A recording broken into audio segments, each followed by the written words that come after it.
Even in Philippines, people eat it, you know. What is it? Patarweli na pana. It's leaves, big leaves. We have it in the back. We have pagkain nila. Patarweli na pana. Susunay ko andar tame. Load. Flour. Ano? My taste buds is changing. It's like a new dish for me now. Yung iba't ibang mga masala, there's spiciness, saltiness, sweetness also. And leaves. Nangyayari din talaga yung yung paggagalaw sa mga bata dito. Tapos, kapag nagkakaroon ng ganong cases si Milan, na nanlulumo siya kasi grabe. Duty around 8 o'clock. Duty na in these days. So 8 o'clock, Doc Milan will be leaving. So, ang oras ngayon is 7:25. That's their food, guys. Ako naman ito yung pagkain.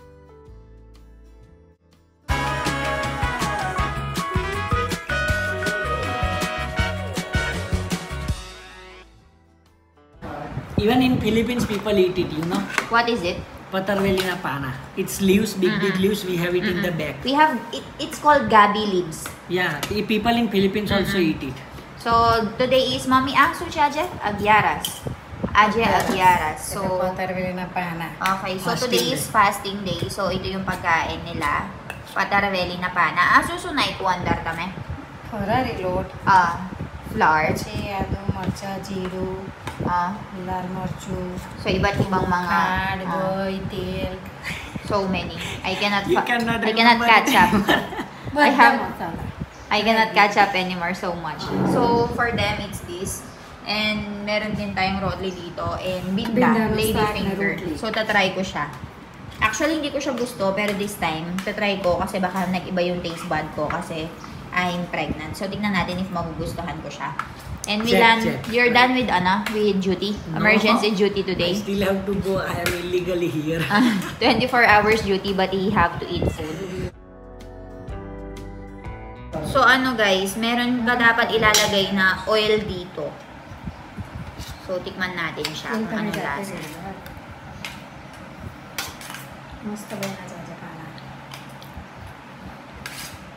It's actually good. I like it now. Tila teka, you should put yes, more oil. There's still. Put more oil. Okay. It's like a new dish. Ano? My taste buds is changing. It's like a new dish for me now. Yung iba't ibang mga masala, there's spiciness, saltiness, sweetness also. And leaves dry. And then the leaves. Parang kaamoy siya ng banana leaves. Masarap, guys. Hindi ko ma-explain yung lasa, pero masarap siya. Ito yung kinakain nila for fasting. Kain tayo. Hey guys, so currently mag-isa ako ngayon dito sa bahay. And hindi maging maganda yung araw ko ngayon kasi sobrang sakit ng likuran ko. Hindi ko alam kung ako lang yung nakakaranas. Pero kaninang pagkagising ko talaga, sobrang namimilipit ako sa sakit. And then, ang ginawa ko, naggatas lang ako, nag-breakfast, naligo. Pagkatapos humiga na ako maghapon. And ngayon, pagkagising ko, 2:30, biglang meron dumating na bisita dito sa amin. And it turns out na magpupunta pala sina Mommy, Papa, and Janu doon sa bahay nung kamag-anak namin, which is yung na-engage. So, sasamahan and magmi-meet sila doon. So, dahil nga buntis ako, hindi ako pwedeng sumama. So, naiwanan naman po ako mag-isa dito sa bahay. And si Doc Milan, meron po siyang 24 hours duty ngayon. So, dahil 24 hours duty, pabalik-balik lang siya for chai, for lunch, for dinner, ganyan lang. Pero, for the whole 24 hours, sa hospital siya magsistay. So, mag-isa lang ako dito. Ngayon, nanonood lang ako ng mga movie, time pass, and then, wala, ganun lang, merienda. Balitaan ko kayo sa mga kaganapan dito if bumalik ba si Milan for chai, and bumalik ba siya for dinner. Kasi kaninang lunch, bumalik siya dito. And then, hindi ko lang alam kung kakain siya dito ng dinner. Pero siguro naman makakapuslit siya for dinner kasi malapit lang naman. And ang sabi niya, sobrang dami daw niyang pasyente ngayon. Mula kaninang umaga hanggang ngayong hapon, nagme-message siya sa akin. Pagod na pagod nga daw siya ngayon. Ang dami niyang mga tinahing mga sugat-sugat. And Ayun, tignan natin. Balitaan ko yung sa mga kaganapan dito. Wala namang tao, so walang ganap. And siguro magmimerienda ulit ako kasi every now and then nagugutom po ang buntis. Kinuha ko lang yung mga damit, guys. And tutupi ko lang sila. Kasi right now, wala nga akong kasama dito sa bahay. Pero usually, hindi naman ako yung gumagawa nito. Lalong-lalo na nandito din si Jano. So, si Mommy and si Jano yung usually gumagawa and nagtatrabaho sa bahay. Pero nga dahil walang tao dito, kinuha ko nga. And papagalitan nga ako kasi bakit nga daw ako nagikilos-kilos. Pero maaambunan kasi guys kung hindi ko kukuhanin eh. Di bali sana kung kasama namin si Sonal Mansi dito 24/7 kung stay in siya. Pero hindi kasi siya stay in eh. Kasi kailangan din niya magpunta sa farm. And wala pa ako nakita dito sa village na nagsistay in na nagsistay in na kasambahay. Siguro usually sa mga cities lang sila. Pero sa lahat ng mga kakilala ko, wala akong nakita na kasambahay na stay in. Nakasama nila. Usually sa Pilipinas lang yun. Nagtutupi lang ako ng mga damit. And sagutin natin pala yung yung katanungan. Merong nagtanong sa akin. Nakita ko lang din sa comment section. Kung uso daw ba dito sa India yung incest. Hindi ko alam kung ano yung ibig niyang sabihin. Pero, wait lang, search natin yung incest. Baka mamali tayo ng ibig sabihin. Alam ko yun yung pag-aasawa ng kadugo mo. Incest. Too closely related to marry each other. Parent, child, sibling, or grandchild. The crime of having... Okay, tama nga. So, may nagtanong sa akin kung uso daw ba dito yung incest. Actually guys, sinasabi lang sa akin ni Milan to ha. Pero, hindi ko alam kung nangyayari sa ibang lugar. Pero, dito sa lugar namin, since nasa village kami, meron talagang mga villages dito na sobrang, sobrang backward and sobrang conservative pa. Tapos, parang nakatira sa mga bundok-bundukin, ganon. So, di ba dahil si Milan, nagtatrabaho si Milan sa hospital, nagkaka-patient siya ng ganon, guys. Nakakaawa yung mga bata kasi yung mga mother, walang masabi kahit na yung tatay ng mga anak nila is ginagalaw sila. So, opo, nangyayari. Nangyayari din talaga yung yung paggagalaw sa mga bata dito. Tapos, kapag nagkakaroon ng ganong cases si Milan, na nanlulumo siya kasi grabe, sarili mong anak, gaganunin mo, tapos nabubuntis nila. Tapos, kapag sinasabihan ng lahat na magsampa ng kaso sa tatay, yung nanay ayaw naman magsampa ng kaso. Kasi bakit ayaw magsampang kaso, guys? Kasi sino yung bubuhay sa kanila? Sino yung magtatrabaho? So, yun yung nila. Yun yung point nila. Na kahit alam ng nanay yung ginagawa ng tatay, sa walang bahala lang siya. And kahit na nabuntis na yung anak niya, nung mismong asawa niya, hindi pa rin siya nag-file ng kaso. Kasi nga, marami pa siyang ibang anak na papakainin and kailangang may magtrabaho na isang tao sa kanila. So, imbis na ipakulong, pinapagtrabaho yung asawa. Kahit na inilalapas ng nanan yung anak. So, yun yung nakakapanlumong mga scenarios dito. And totoo siyang nangyayari, guys. Hindi lang siya gawa-gawa. Pero sa mga modern cities, I don't know. Siguro wala naman kasi medyo modern na yung mga tao doon, no?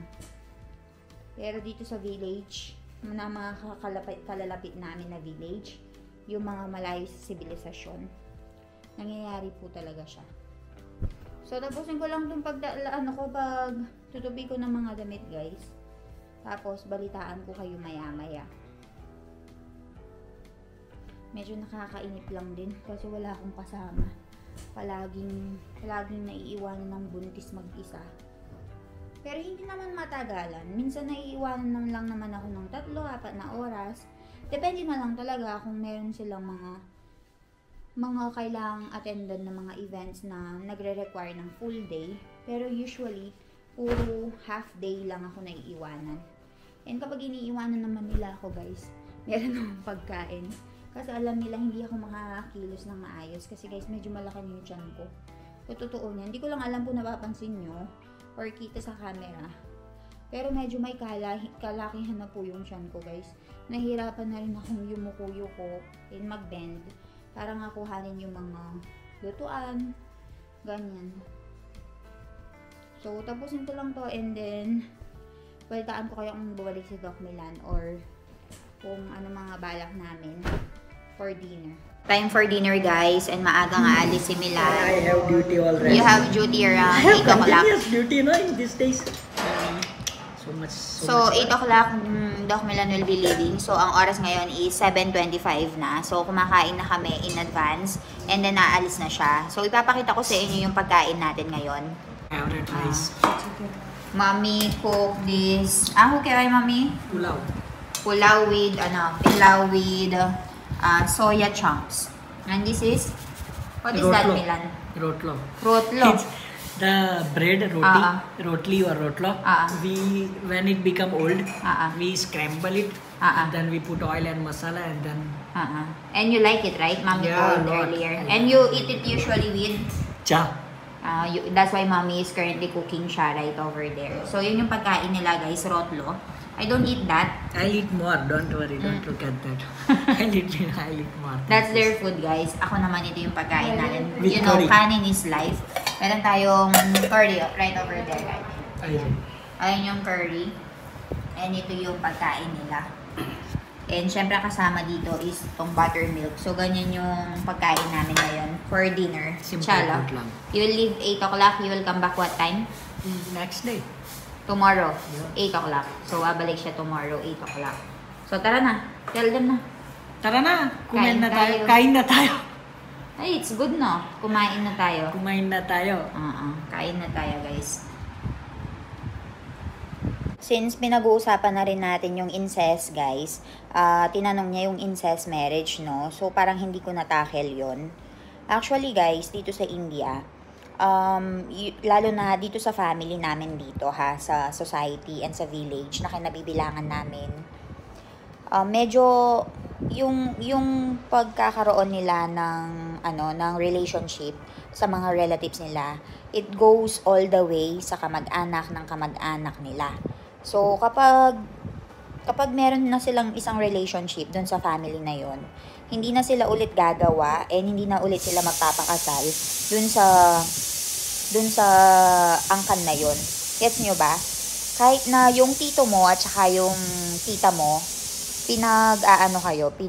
parang pinag-a-arrange kayo. Hindi yun pwede dito sa India kasi basta malawak, hindi ko ma-explain. So, dito sa society na kinabibilangan namin, wala akong nakikita na nagkakaroon ng incest marriage. Yung papakasal ka sa pinsan mo, papakasal ka sa kapatid mo.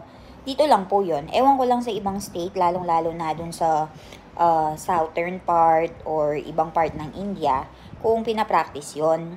Pero meron nabanggit si Milan na merong mga sarado yung kaisipan talaga. Tapos, may mga cases na sobrang yaman nila. Dahil ayaw nilang mapunta yung kayamanan nila sa ibang tao, pinapakasal sila sa sariling angkan-angkan nila.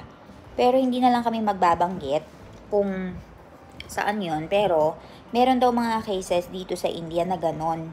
Pero dito sa society na kinabibilangan namin, walang ganon.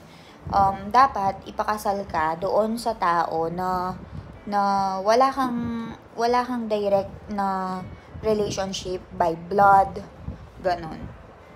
Kaya binuo yung society kasi para ipakasal yung mga tao sa mga ka-society lang. So, dito sa village namin, uso naman din yung village by village, pero dapat walang direct na pagkakaroon ng by blood. For example, si Jano tsaka si Het Kumar, same village. Pero sa mga kaninununuan namin, walang nagko-connecta sa kanilang dalawa. So, dapat ganun. Actually nga, merong mga nagre-request kay Milan na i-arrange marriage nga siya.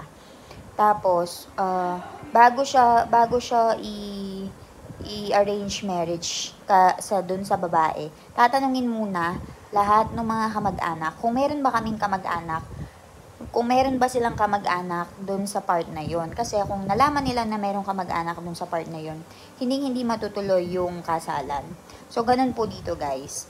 And sa Pilipinas ba, guys, meron ganun? Meron nangyayaring incest marriage. Di ba bawal yun na ipakasal ka sa mga kamag-anak mo or sa kapamilya mo? Dito sa India, pinagbabawal po yun. So, ayun. If meron kayong mga questions, sabihin nyo lang sa akin. And we will try to answer all of those. And tatanungin ko lahat ng mga family ko dito sa India. And then, sasagutin natin yan as much as possible. So, thank you for watching, guys. I'll see you all tomorrow. Bye-bye!